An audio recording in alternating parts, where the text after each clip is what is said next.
In the bustling village of Aki, nestled in the heart of Anambra State, there lived a man named Chiwendu. He was a man of wealth, yet his heart was as dry as the Harmattan wind. Chiwendu had everything a man could ask for. 4 thriving shops in Umunze Market, where he sold building materials, and numerous salesboys who worked tirelessly to bring in money for him. But despite his wealth, Chiwendu was painfully stingy. Chiwendu was once a man who knew how to use his wealth to get what he wanted. He was known as a sharp businessman, calculating and strategic.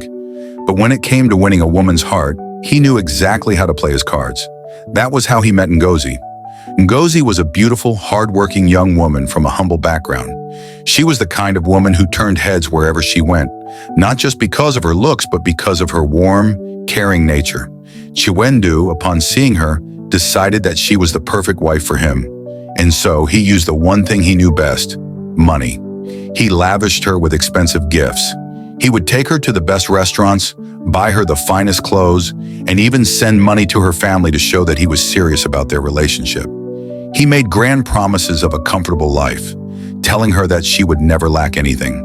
To Ngozi, it seemed like she had found a man who would take care of her, who would provide for their future children and ensure they never knew hardship. Blinded by love and the security Chiwendu offered, Ngozi agreed to marry him. But the moment they were married, everything changed. Chiwendu, the man who once spent money freely to win her over, suddenly became a miser. It started with small things, hesitating to give her money for household expenses, complaining about the price of food, and questioning every little thing she bought. At first, Ngozi thought he was just being careful with money, but soon it became clear that his stinginess was something else entirely. Bringing money for food became a struggle. Ngozi would have to beg and plead before he grudgingly gave her a small amount, barely enough to feed the family. When their first child was born, Chiwendu didn't even buy baby clothes, telling her, "Children grow too fast. Why waste money on things they will outgrow?" She had to rely on gifts from her family and friends. As the years passed, the situation only worsened. Despite his growing wealth, Chiwendu refused to pay for anything that didn't directly benefit him. Their children's school fees were always delayed, and sometimes they were sent home in shame because of unpaid tuition. Meanwhile, Chiwendu continued to expand his businesses, hoarding every naira and pretending that money was scarce. Ngozi soon realized that the man she married had only used money to get her. But when it was time to care for his family, he turned into a different person. A man who would rather let his wife and children suffer than spend a kobo unnecessarily. Yet life has a way of humbling even the stingiest of men. And Chiwendu, despite all his wealth, would one day learn a bitter lesson: that the money he clung to so tightly would do him no good when he needed it the most. At first, Ngozi believed things would change. She thought maybe, just maybe, Chiwendu would realize that he had a family to take care of and loosen his grip on money. But years passed, and nothing changed. If anything, his stinginess became worse. She had to beg for everything: food, school fees, even money for soap to wash their clothes. And most times, Chiwendu would snap, saying, "There is no money." But Ngozi was not a woman who would watch her children suffer in silence. She knew she had to do something. Since asking Chiwendu for money was useless, she started finding ways to save whatever little she could. Whenever he grudgingly gave her money for food, she would buy in bulk and keep a small portion aside. She would cook simple meals, stretching ingredients to make them last longer, and quietly put aside whatever was left. If visitors came to the house and gifted her money, she would tuck it away instead of spending it. Even when her own family sent her small amounts, she would hide it in an old tin box under the bed. It was slow, it was difficult, but over time the money added up. One day when she felt she had saved enough, she made a decision. She would start her own small business. She couldn't open a shop like Chiwendu's, but she could do something simple: sell sachet water in front of their house. Early one morning, before Chiwendu could ask her any questions, she took her savings and went to the market. She bought a cooler, a small table, and several bags of sachet water. When she returned home, she set everything up right outside their house. The first day, she sold only a few sachets. The neighbors looked at her in surprise. Ngozi, the wife of a wealthy man, selling water like a common trader? But she ignored their whispers. She had no shame in working for her children's survival. As the days went by, business picked up. Passers-by stopped to buy. Children coming back from school would buy a sachet to cool off. Okada riders and traders heading to the market would stop for a quick drink. Slowly, the small profits began to grow. With time, she reinvested in the business, buying more sachet water and even adding soft drinks to her sales. She was no longer waiting for Chiwendu to give her money for food. She could now buy what she needed. And for the first time in years, she felt a sense of control over her own life. Chiwendu, of course, was furious when he found out. "So you now want to embarrass me in this village?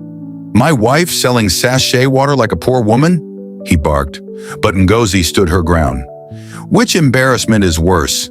That I am selling water or that your children go to bed hungry because their father refuses to give them money?" she fired back. Chiwendu had no response. Ngozi's sachet water business became her lifeline. With it, she could feed her children without begging. And in that moment, she realized something important. The same money Chiwendu hoarded so greedily had never truly given her security. But the little she earned with her own hands, that was real power. Chiwendu had always believed in one thing: money must not leave my hand. He held on to this principle so tightly that he had deprived his wife and children of basic comforts, ignored his responsibilities, and even refused to settle the apprentices who had worked tirelessly under him. But life has a way of humbling even the stingiest of men, and Chiwendu's day of reckoning came without warning. It started subtly, a dull ache in his chest. At first, he ignored it. Maybe it's hunger, he told himself, even though his belly was full. But the pain worsened over the next few days. It clawed at his ribs, creeping up his back like an invisible weight pressing against him. Sweat soaked his shirt even when the harmattan breeze was cold. His legs felt weak, his vision blurred, and his breath came in short gasps.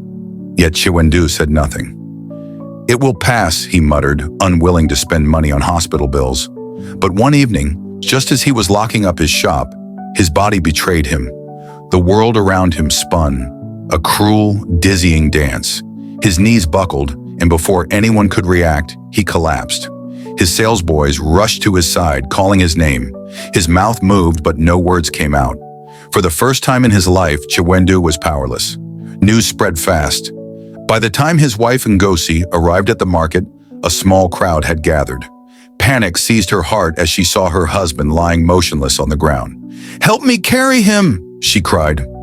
Two young men lifted Chiwendu and placed him on an okada. His head lolled backward, his face drained of color. Ngozi climbed behind him, holding onto his limp body as the motorcycle sped toward the nearest hospital. By the time they arrived, his breathing was shallow, his eyes barely open. "Doctor, my husband is dying. Please help him," Ngozi pleaded. But the doctor looked at her with a blank expression and said the words that shattered her world. "Madam, we need 15,000 naira before we can commence treatment." Ngozi froze. She turned to Chiwendu, shaking him. "My husband, bring money. Your life is on the line." But even in his half-conscious state, Chiwendu refused. His lips parted and in a weak, almost ghostly whisper he said, "There is no money." Ngozi stared at him in disbelief. "What do you mean there is no money? You have 4 shops. You have money." Still, he refused to speak. Instead, he managed to lift a trembling hand and pointed toward the door. "Go and ask my boys," he muttered. Ngozi, now desperate, grabbed her phone and called his salesboys, demanding they bring money immediately. But when they arrived, they stood empty-handed. "Madam Oga told us not to give you anything," one of them said hesitantly. Ngozi's legs felt like they would give way. Her own husband had chosen to die rather than spend 15,000 naira on his own health. The doctor crossed his arms. "Madam, you need to decide. We cannot proceed without payment." With no other choice, Ngozi rushed home, unlocked the small metal box where she kept her own savings, and took the money. She returned to the hospital, breathless and exhausted, and handed it over. "Please save him." And so, the treatment began. When he returned home, still weak but alive, Ngozi sat beside him, shook her head, and sighed. "So you were ready to die rather than pay for your own treatment? This life no day too, no one oh. My husband, God has blessed you. Spend this money now that you are still alive, oh. I am telling you my husband, okay?" But Chiwendu simply grunted, refusing to acknowledge the truth in her words. Despite experiencing a near-death illness, Chiwendu refused to change his ways. When he fully recovered, many expected him to become more generous, having seen how helpless he was in his time of need. But instead, he remained as stingy as ever. He still held onto his money tightly, refusing to spend on his wife and children. Even basic household needs became a struggle, as he found excuses to avoid financial responsibility. It was as if he had learned nothing from his ordeal, and his family continued to suffer under his selfishness. But fate had its own plans. Before long, he fell ill again, this time much worse than before. It started gradually, sharp pains in his chest, persistent fatigue, and a cough that refused to go away. At first, he ignored it, dismissing it as mere stress or hunger, even when his belly was full. But this time, the sickness was not like before. It clung to him like a shadow, refusing to let go. As the days turned into weeks, Chiwendu's condition worsened. His once strong frame grew frail, and his energy drained away.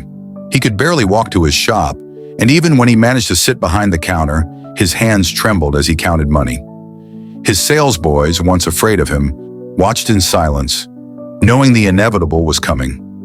Doctors told him he needed urgent treatment, specialists, tests, and medication that would cost money. But Chiwendu, in his usual stubbornness, refused. "It's too expensive," he muttered weakly. "I will manage." Ngozi watched in disbelief. "You have money, Chiwendu. What are you keeping it for? If you die, will you carry it to the grave?" But he remained unmoved. He clung to his wealth like a drowning man clutching a stone, even as his body betrayed him. Then one evening, he collapsed. By the time they rushed him to the hospital, it was too late. His body was too weak. The sickness had spread too far. He fought for days, slipping in and out of consciousness, but his refusal to seek treatment early had sealed his fate. And then, just like that, he was gone. The news of Chiwendu's death spread through the village like wildfire. People whispered, some sighed, others shook their heads. Finally, his family will enjoy his wealth. Unlike her husband, Ngozi was not one to hoard wealth while others suffered. After the burial, she took charge of his business, the same business he had controlled so ruthlessly. But unlike Chiwendu, she knew the value of fairness. The first thing she did was settle his salesboys, the ones he had refused to settle despite years of service. She called them one by one, calculated what they were owed, and gave them their rightful payments. Some of them, overwhelmed with gratitude, knelt and thanked her. Others, still in shock, whispered among themselves, "If only Oga had done this when he was alive." Next, she turned to her children. No longer would they be humiliated by being sent home for unpaid school fees. Ngozi enrolled them in a new, well-respected school, one where they could learn without the shame of poverty hanging over their heads. She made sure they had the best uniforms, good shoes, and proper school supplies, things that Chiwendu had always denied them, despite his wealth. And then, she made another bold move. Ngozi had endured enough years in a cramped, uncomfortable house, while her husband's wealth sat untouched. With the business thriving under her management, she took a portion of the earnings and built a brand new house, one that truly reflected the success her family should have always enjoyed. A house where her children could sleep peacefully, where she no longer had to worry about leaking roofs or broken furniture. She didn't stop there. She bought a car, not for show, but for convenience. No longer would she or her children trek under the scorching sun. No longer would she have to depend on public transport.